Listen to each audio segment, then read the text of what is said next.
Broadcasting from the business capital of the world, this is the Podcast Business News Network. Hey, welcome back, everybody. I am going to bring you some good energy from this point forward. Well, actually, it's not me, it's them, and they are the owners of a wonderful metaphysical store that's located in Topeka, Kansas. And they've got everything for good energy, Reiki. They've got fossils, stones, incense, jewelry, crystals, and so much more. It's also about the learning process as well. Amethyst Treasures 708 is the place, and we're bringing in Sherry Hill and Deb Jackson joining us today. Hello, ladies. How you doing? Hello. We are doing wonderful. Doing awesome. Good to have you here. Love your energy already. I know we talked for a couple of minutes before we jumped on here. I love when I come across these stores that have everything with the jewelry, the crystals, and by the way, I walk the walk and talk the talk. In my hand, a stick of selenite. Not even kidding. That is wonderful. Yeah. Down to you. What do you find is the most popular item there in your store these days? What are people asking for? Majority of the time, people are coming in for the stones or crystals. And then they also have the questions of what does this crystal do? Or if they're looking for a particular crystal for something that they're doing. And I will walk them through the process of that and locating the right crystal for them for that purpose. Got it. Now, I recently heard, now we're already jumping in deep here. I recently heard that there are some crystals that, best description, don't play nice together. You should have them separated. Have you ever heard of that? I don't know if it's true or what. Yes. There's one particular crystal that it's a wonderful healing crystal. Don't get me wrong. It is an amazing healing crystal. That's malachite. But malachite is one of those crystals that, if you ever heard the saying, too much of a good thing can be bad, this is that crystal. It does wonderful things, but if you use it too much, it can actually make you sick on top of that. So wow. You have to use it wisely and know that crystal and know when to use it and know, okay, I need to take a break from it. So yes, malachite is the only one. It does not do well with other crystals. It likes to work by itself. But all the other crystals are pretty much good to go with each other. So now, what makes you sick? Is that green stone? Yes, it's kind of a marbling green stone. It's a beautiful stone, but it's a healing stone, and it's mainly for. I use it for pain. I had several years ago. I had a knee replacement, and I would put it on my knee to help heal it. Like for 10, 15 minutes each day. And then once I was done, I put it up, and it actually helped the healing process. Wow. I wasn't aware of that. All right. Well, it's got a lot of value. Just don't overdo it. That's what I'm hearing. That's right. Correct. When somebody is selecting a crystal or a stone, I've heard that, let's say you're picking out selenite, you're picking out whatever it might be, rose quartz, doesn't matter what it is, that you're supposed to put your hand above the selection and the one you want, or put a few of them in front of you, the one that is right for you, you'll feel it. Like either it'll be hotter or you'll just be drawn to it. Have you ever heard that? Yes. Everyone has their own process picking stones. I let the stone itself, I could have trays and trays and trays of stones in here. And if there is a particular stone that really wants to work with me, I will get drawn to it. I'm very sensitive to the energy and the energy that the stones and crystals have. So, and I'm sure there are other people that are just like that, but they each one has their own technique in picking out their stone or crystal. I always just say, let the stone pick you. It knows which one wants to work, and I let the stone do the talking. That's very true. We've had people walk in looking for something for a certain thing. Like one afternoon, I had 3 students come in. They were studying for finals. This was at another shop. but they wanted stones to help them. And I said, I'll tell you what, you go over there and you kind of skim along them and pick out 3 that speak to you. And then I gave them the book and I said, now let's look what these bring to you. And it brought to them focus and learning and calming, the 3 things they were looking for their study period. It's amazing. Wow. So they felt it? Mm-hmm. Some people feel tingling, some feel hotness, some just love the stone. It's just like, oh, it's my best friend. Yeah, it just resonates. It just resonates. Exactly. Smudges is something else you offer. Now, I've heard the term before, and I'm wondering, is that the same thing as when you, let's say you take, I don't know why it's escaping me right. I have a stick of it over here. Say it again. Sage. Thank you. I cannot believe I couldn't think of the name. Literally have a lighter and sage, a stick of sage right here. And Palo Santo, that's another one. I could remember that one, but not sage. Is that smudging? Yes. It's the sages, and there are many different blends depending on the type of smudging that you want to incorporate. Even the Palo Santo is a form of smudging because some people, not everybody likes the smell of sage. Mm-hmm. And so Palo Santo has a more citrusy smell to it. So they will choose that route than sage. But most generally, all your sages pretty much cover any form of smudging that you do. So questions. Is a form of clearing. Right. So all right. I want to go a little deeper on that one. I've heard that sage takes away the negative energy, but Palo Santo puts the positive energy in. But maybe I'm hearing that wrong from you guys, that it's really just removing the negative? No, it does as well. Now, sometimes if you will find sage with rose petals on it, now I was told that with that, the sage clears, the rose petals brings in new energy. So you have the both of right there. Palo Santo, it brings in soft, loving energy as well. Yes, it clears, but it also brings in the loving energy as well. So I don't mean to focus on this, but you guys are so well versed, so I'm learning a lot here.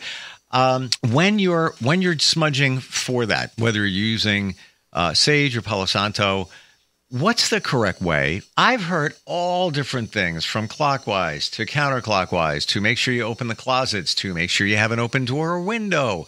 So much, and I don't know which way to go with that. There are so many proper ways. It goes back to your intent and what you feel naturally drawn to do. I mean, if it's more natural for you to go clockwise, do it, or counterclockwise, do it. But the main thing that you're doing when you're smudging is you're identifying the energies you want to remove and the energies you want to replace that with, because when you remove an energy, you need to replace it with another. And that's the main thing to remember when you're smudging. I personally like to open the door to invite the new in as the old is going out while I'm going around. See, I've heard that too, and it's problematic for me in this studio building because the windows don't open. The front door the door leads to a hallway. I would assume that's enough to let that negative out and the positive in. That has, or you can just envision that it's dissipating and disappearing up into the universal energy to be combined and made into more positive energy. Okay. So really what I'm getting from both of you here, it is the intention that you put in. Correct. With anything you do, it's your intention. Gotcha. Okay. Wow. Learning a lot here. Learning a lot. You do a lot of classes too, right? Correct. Mm-hmm. Tell us about some of those. The one that I mainly do is my Akashic. It's a Akashic practitioner. You're certified. It's a 2-day class. The first day, the students will listen to me talk for 5 hours.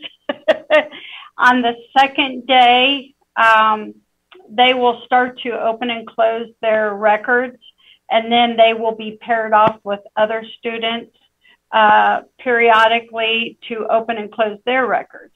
They will start out following a script, but then the final would be is an unscripted. Oh, can you hear us? Yeah. Yes. Oh, that was odd. Yeah. It's like anytime I deal with anybody that has something connected to energy, a lot of times there's technical weirdness that goes on. So apologize for that. Whatever that was. Well, sometimes spirit on the other side, that's kind of what they do. So let's let you know around. the Akashic records. Familiar with that in that is a record of things that have taken place in your life thus far. Am I saying that basically right? Correct. It's basically, to put it in short terms, it's all stored information from all past lives, including your present and future. Okay, different. I wasn't aware that it also includes your future. Yes. Wow. Because I personally used, I would open and close my own records to help myself give direction in a decision that I was wanting to make, and I will access my records to obtain that, and it'll help direct me in the direction that I would like to go to. Wow, I never realized that. We used the Akashic to help us verify things before we opened the store, and to figure out that we were of the same idea. Our records were lining up during that period. So that was quite interesting when Sherry had hers read by another reader, and then she read mine. And how did you know that anybody could tell you what's going to happen in the future? It's in the future. Got to wait till we get here or there to really validate. What validated it for you, either of you, with whoever read the Akashic records for you? Well, when I initially started out, I had a dream of having my shop. And so I wanted to see where that was lying in my Akashic records, because everything is in those records. All that information is in those records.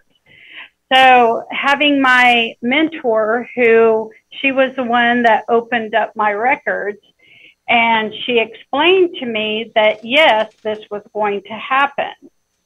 And I'm like, okay, awesome. And I'm very positive. I'm very, I don't question things anymore. I've learned not to question it, because when you start casting doubt, that's what causes blockages. So I knew, okay, this is going to happen. I just don't know when for sure. I just knew, okay, it's there. But then when I started reading at another shop where Deb worked at, her and I were talking, and so I read her records, and come to find out in her records, it also stated she was going to be opening a shop. And then when we got to talking about it, Deb says, have you ever thought of maybe going in as a partner? And I thought, I never really thought about it, but I'm very open to it. And then all of a sudden, everything just started getting laid out. And within a few short months, we had our shop. We were already putting things into the shop, and the doors were opened as of June 8th of this year. Wow. And we started talking in March. So, yeah. Super exciting. It does work. And that's, I have to dig into the Akashic records. I've heard about them. I've never had them read for me. I've had other energy work done for me, with me, that kind of thing, but never the Akashic records. I've done astrology, had astrology readings. Got to say, right on, spot on. Things that they said, even the month came true. And even, I don't know how deep you guys run in astrology or what you believe in, but it's legit for me. Not to say that the Akashic records aren't. Just haven't done it yet. Can't wait. Definitely can't wait. We both have the same mentor. We didn't know that, in a reader, and she had read for me the previous fall and said that she saw something happening in June along the doorway. So when Sherry's Akashic said June, my Akashic said June, that just confirmed what she had read. It just validated everything. Yeah, we were validated. Then we were all on board. And I have complete trust in the Akashic Records and how it works. I mean, you think about the history that Edgar Cayce, which was the sleeping prophet, and how precise he was in his predictions in that time period.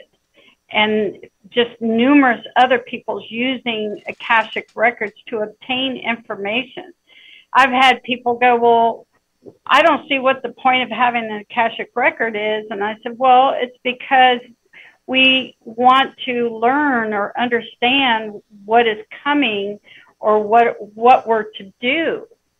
And this is kind of a tool that is available for everyone to use. And that's simple. And then you can come to me or learn to take a class and learn to open your own records up, and you can open your own records and obtain your own information.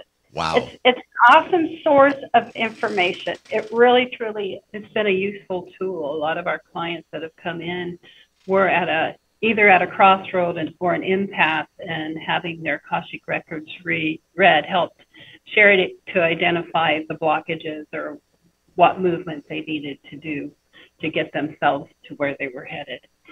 Is it a safe assumption here, ladies, that it's all predetermined? Everything, from the beginning of your universe, if you will, and that's why it's all listed in the Akashic Records? Correct. Yes. Correct. Interesting. Wow. I got to pivot over to tarot cards for just a moment. I bought a deck, my first one, finally did it.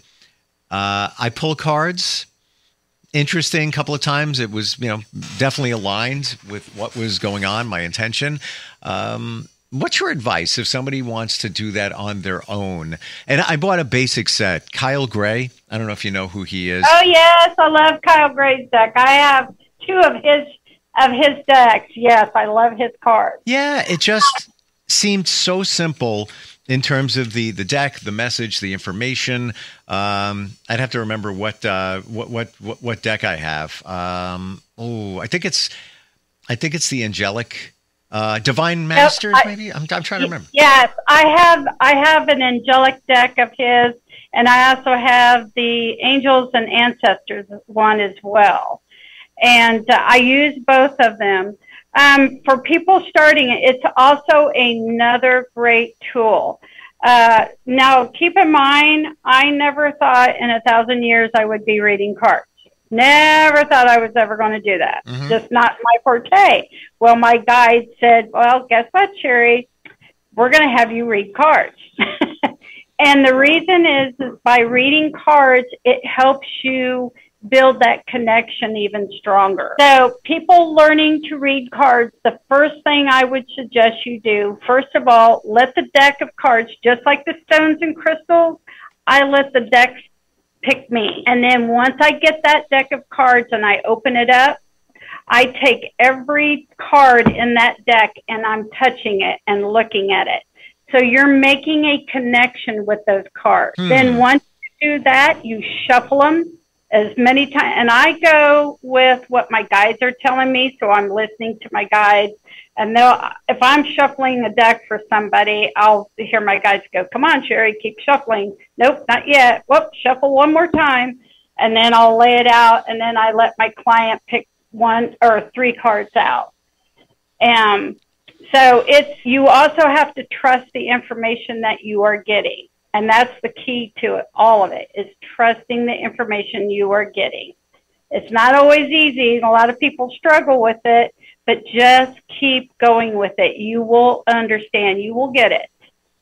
When you're going to pull some cards, do you always have to set an intention or ask a question?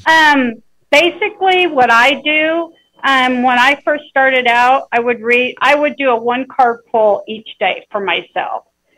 And so what I would do is I would think about a question or an intent, and then I'd shuffle the deck, and then I'd pull that one card out. And usually it's pretty much spot on. It's like, oh, okay, that makes sense. And I'll just keep rolling with it. So it's however you feel compelled to doing it. But again, it comes down to trusting the information that you are getting. I'm fine trusting the information. I always wonder if I'm doing it right. Maybe I'm overthinking it. I don't know. Yeah, don't overthink it, because then you're creating blocks. You don't want to do that. You want to keep that flow of energy flowing through.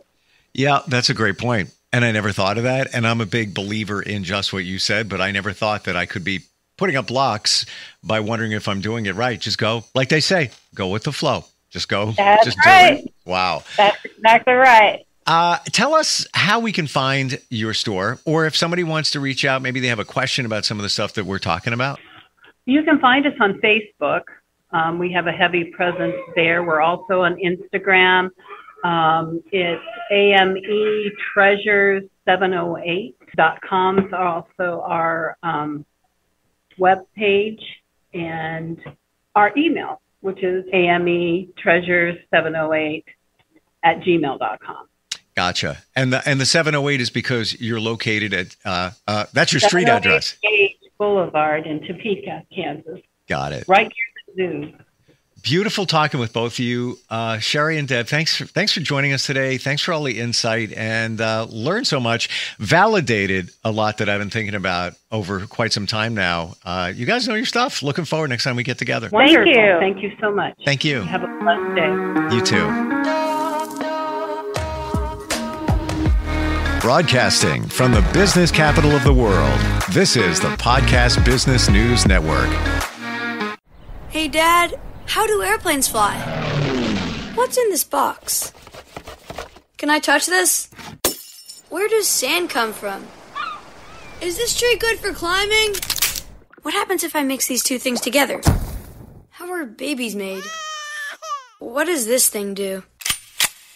Kids are curious about everything, including guns. Talking to them about gun safety in your home is a good first step, but you can do more. Always keep your guns locked, unloaded, and stored separately from ammunition. Storing your guns securely is the best way to prevent family fire, including unintentional shootings. For more information on safe gun storage and ways to keep your family safe, visit endfamilyfire.org. That's endfamilyfire.org. What do we keep in the attic? What's this thing called? Can I ride my bike backwards? Like I said, kids are curious. It's up to us to keep them safe. Brought to you by End Family Fire, Brady, and the Ad Council.